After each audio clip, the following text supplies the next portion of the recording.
We're Wise Owl Property Training. My name is David Tan and this is Letting a Property, the Rules and Regulations. Now it's a pretty easy one for me guys, as I own, amongst other things, a property management company. But for you guys who've decided to go it alone and run your own portfolio, it can be a bit of a minefield. So to try and simplify this for you, we need to split the process into three smaller, easier to digest pieces. Number one, the advertising. 2, legal checks, and then 3, the tenancy. So, number 1, advertising the property. Again, this is a pretty straightforward one. There are a couple of things that you need to do to comply with regulations, and of course, there are a few things that you can do to help your advert along the way, but that will be covered in another video. Today, we're simply focusing on the rules and regulations.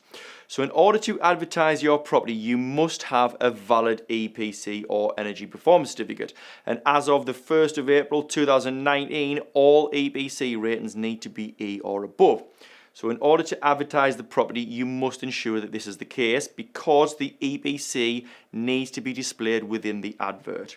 Also, we now have the tenant fee ban, which came into effect on the 1st of June 2019. This means that we're now unable to charge any application or admin fees, so any old drafted adverts saved on any portals or websites anywhere will need to be amended before you re-advertise, or you'll be breaking the law, but more importantly, you'll be turning tenants away unintentionally. So that's all we need to do to advertise the property. Now we move on to some legal checks before we sign the tenant up. There's one thing that you must do before you sign any tenant up, and that is to carry out a right to rent check. You must ensure that the tenant has the right to rent here in the UK. Basically, you're just checking their documentation to see if they have the right to live in the UK.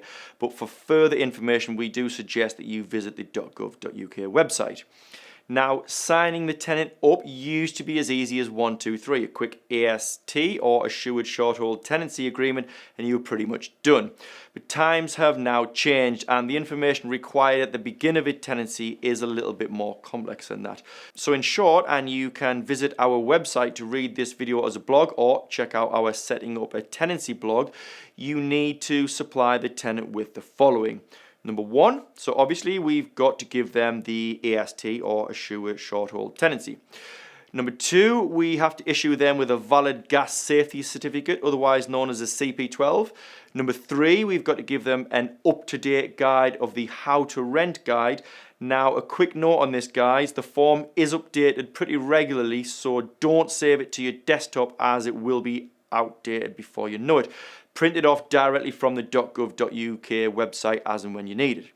Number 4, you have to give the tenant all the prescribed information relating to their deposit, including the deposit information leaflet and dispute information, and of course ensure that the deposit is actually registered with either the DPS or the TSS. Now, all the documentation required can be found on either of these websites.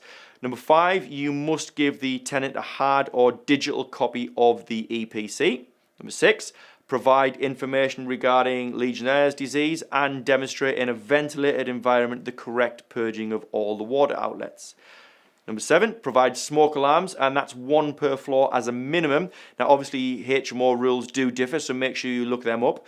Now, it's best practice to demonstrate the operation of the alarms to the tenant, but then remind them that periodic testing is down to them. And at number 8, you must provide a CO alarm if the property has any solid fuel appliances. Again, best practice is to simply supply them regardless and demonstrate them to the tenant in the same way that you demonstrate the smoke alarms. So as you can see, guys, there's more to signing up a tenant than you might have thought, and that's just the regulations. There is a whole lot more to do to get the whole process right, but I will cover that in a much longer video. For now, that should give you a good idea of how to get going. Remember to research this yourself as regulations do change continually, so this video can't be used as a definitive guide. If you head over to our website, that's wiseowlpropertytraining.co.uk, we do have this video as an article and a blog, as well as lots of other information you will find useful, including our free 10-part property starter course. So, thanks for watching. Make sure to subscribe and hit the notification bell. If you've got any questions about this video or any questions about property investment, then please do get in touch with us through the website. Click the thumbs up and don't forget to share the video with anyone you think it might help. Be sure to check my books out on Audible and iTunes.